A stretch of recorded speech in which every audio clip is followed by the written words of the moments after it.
Welcome back, everyone, to another Explainer. I am absolutely thrilled to have you here today.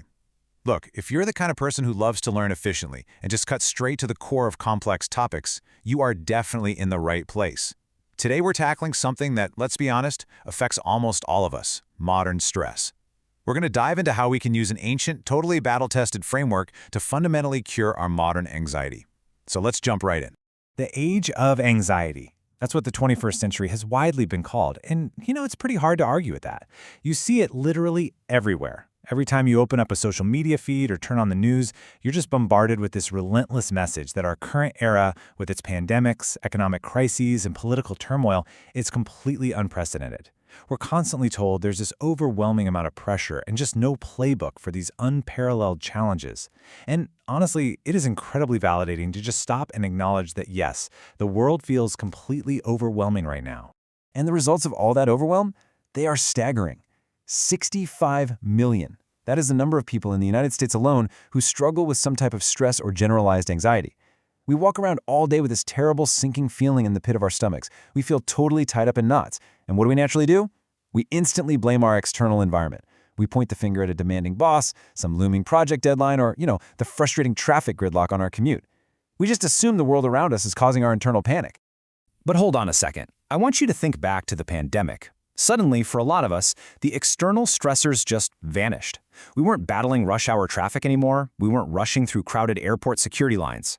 If someone had told you a year earlier that all those external annoyances would disappear, you probably would have sworn your anxiety would vanish right along with them.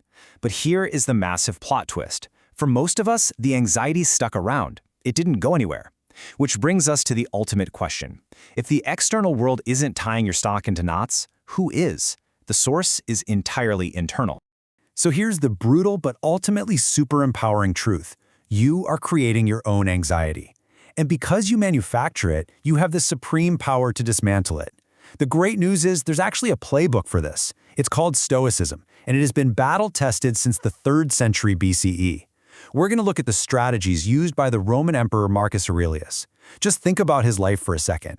He ruled an empire ravaged by wars, famines, a deadly plague, and really deep personal tragedy. Yet he preserved the empire with a completely calm mind. Today, we are breaking down 9 practical Stoic techniques to help you do exactly the same thing in your own life. All right, Chapter 1. Taming your internal thoughts. Shifting your mindset to diffuse immediate panic. To take back control of our immediate internal reactions to the outside world, we're going to start with Technique 1, Name Your Monster. See, anxiety is incredibly ambiguous. It just kind of swirls around inside us until we're completely immobilized. To defeat it, you literally have to name it and strip away its intimidating legend.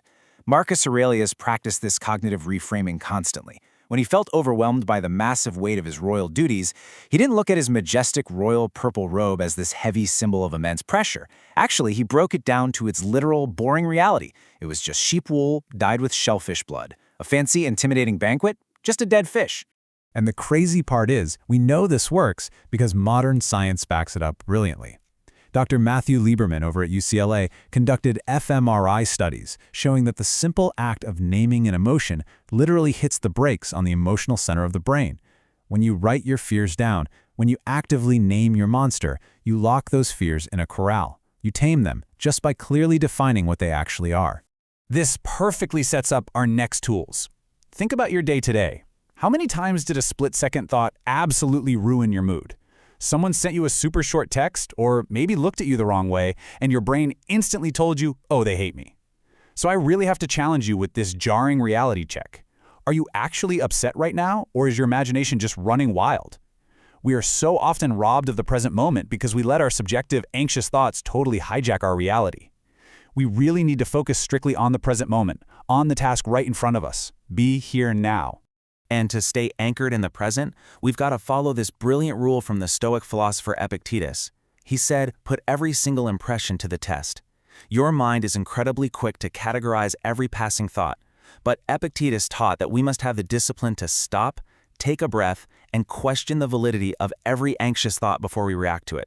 You have to ask yourself, wait, is this actually true? Because 9 times out of 10, that slight you perceived isn't even real. It's literally just your anxiety talking.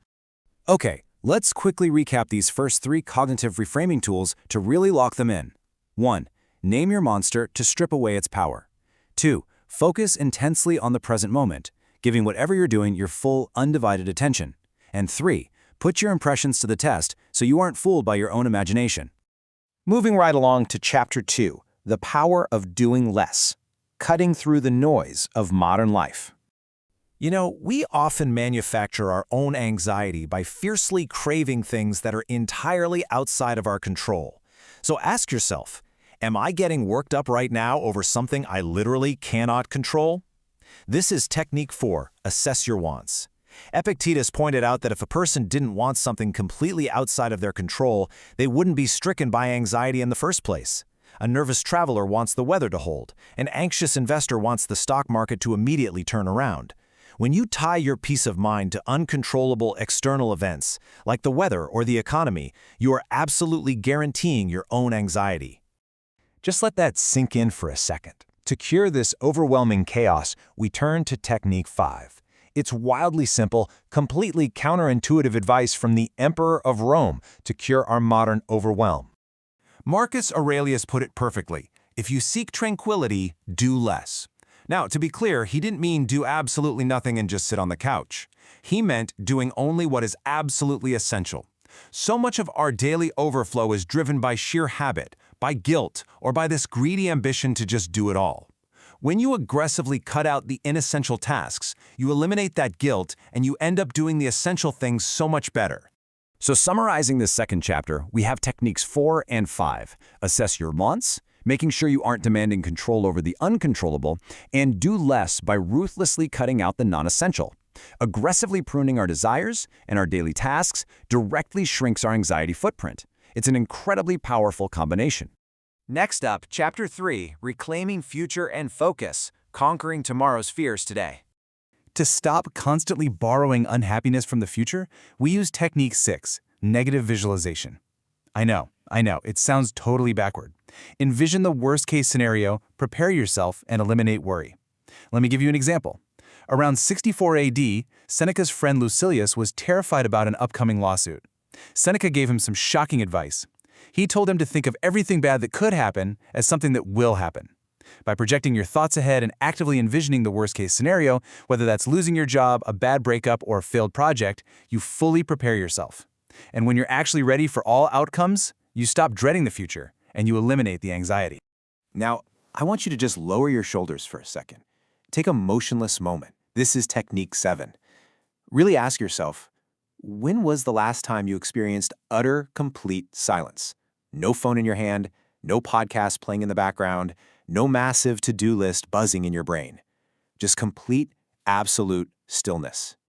Recapping these 2 anchoring techniques. Practice negative visualization to prepare for the worst, and take a motionless moment to ground yourself. Remember, Marcus Aurelius commanded troops and ran an entire global empire, yet he still made time for absolute stillness.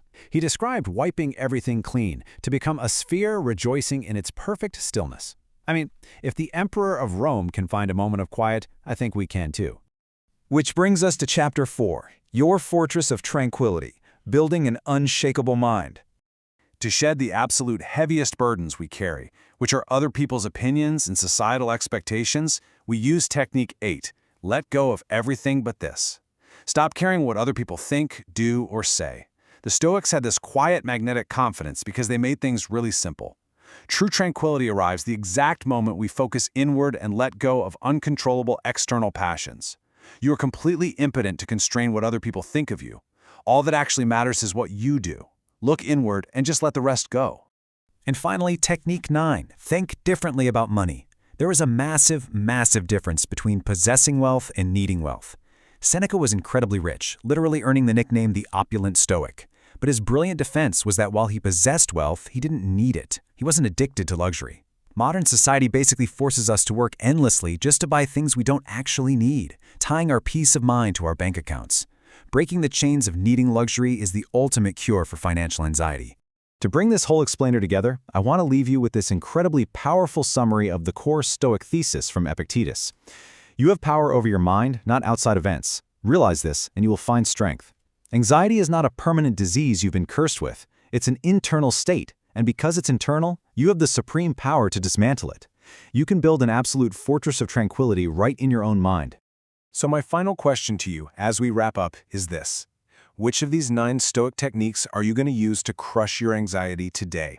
Are you going to name your monster? Are you going to ruthlessly slash your to-do list? Let that thought sink in, take back control of your mind, and go apply this ancient wisdom to your modern life. Thank you so much for joining me to explore these ideas, and I really look forward to learning with you again very soon.